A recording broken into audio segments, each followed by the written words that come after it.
کیا آپ تاریخ کے اس بادشاہ کی کہانی جانتے ہیں جس نے اپنی طاقت کے نشے میں آسمان پر تیر چلا کر خدا کو بھی مارنے کی کوشش کی؟ ایک ایسا حکمران جو زمین کے خزانوں پر قابض ہونے کے بعد خود کو ہی خدا سمجھ بیٹھا اور لوگوں کو اپنی پوجا کرنے پر مجبور کر دیا۔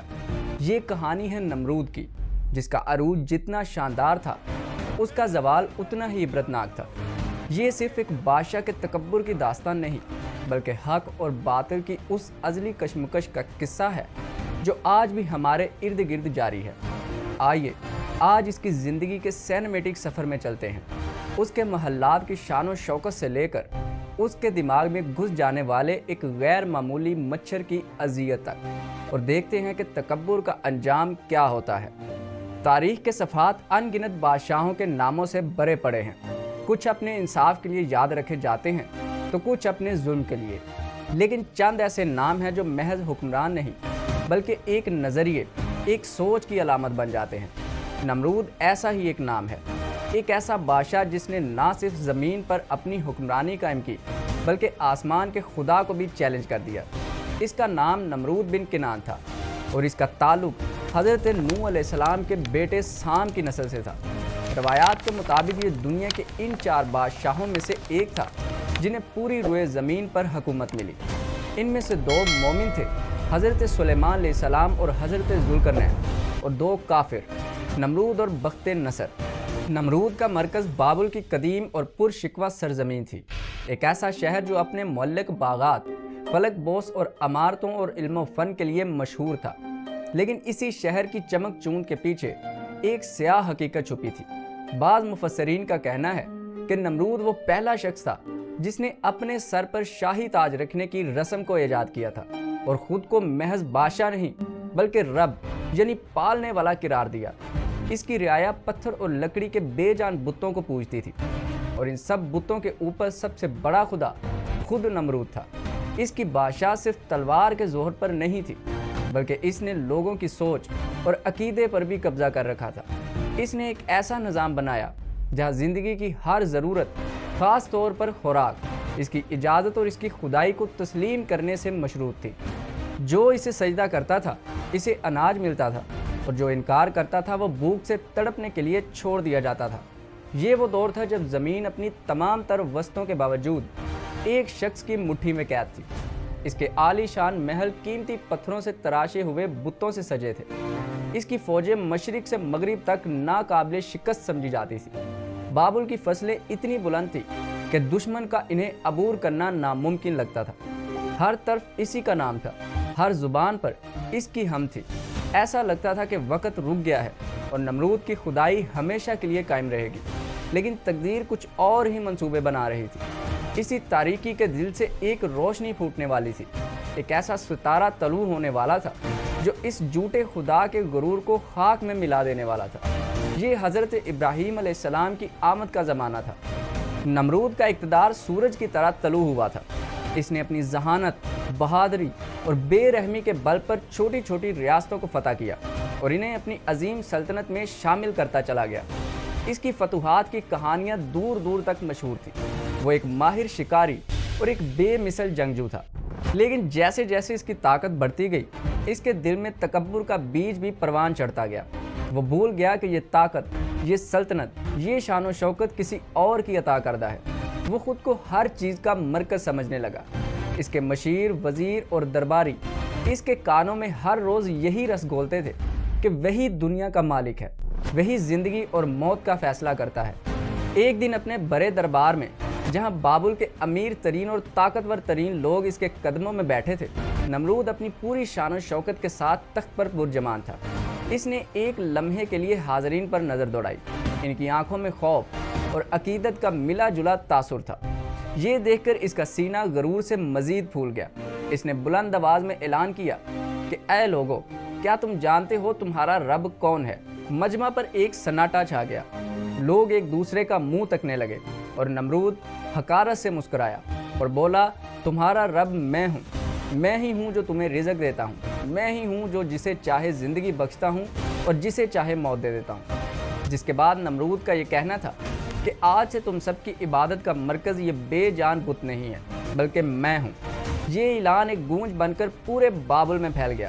کچھ نے خوف سے، کچھ نے لالچ میں اور کچھ نے اپنی عقلوں پر پردے پڑ جانے کی وجہ سے اس کی یہ بات مان لی۔ نمرود کے نام کے سکے ڈالے گئے، اس کے مجسمے بنا کر چوراہوں پر نصب کر دیے گئے اور لوگ اس کے سامنے جھکنے لگے۔ اس نے اپنی طاقت کو مزید مستحکم کرنے کے لیے ایک خوفناک قانون نافذ کیا۔ اس نے تمام اناج اور خوراک کے ذخائر پر بھی قبضہ کر لیا۔ اب لوگوں کو روٹی کا ایک ٹکڑا بھی حاصل کرنے کے لیے نمرود کے دربار میں حاضر ہو کر اس کی خدائی کا اقرار کرنا پڑتا تھا۔ جو شخص نمرود ہمارا رب ہے یہ نعرہ لگاتا تھا، اس کا تھیلا اناج سے بھر دیا جاتا تھا، اور جو انکار کرنے کی جرت کرتا تھا اسے ذلت کے ساتھ دربار سے نکال دیا جاتا تھا۔ اس کے بچے بھوک سے ہلکتے رہتے تھے۔ یہ ظلم کی انتہا تھی، جہاں انسان کی بنیادی ضرورت کو اس کے ایمان اور ضمیر کے سودے کے لیے استعمال کیا جا رہا تھا۔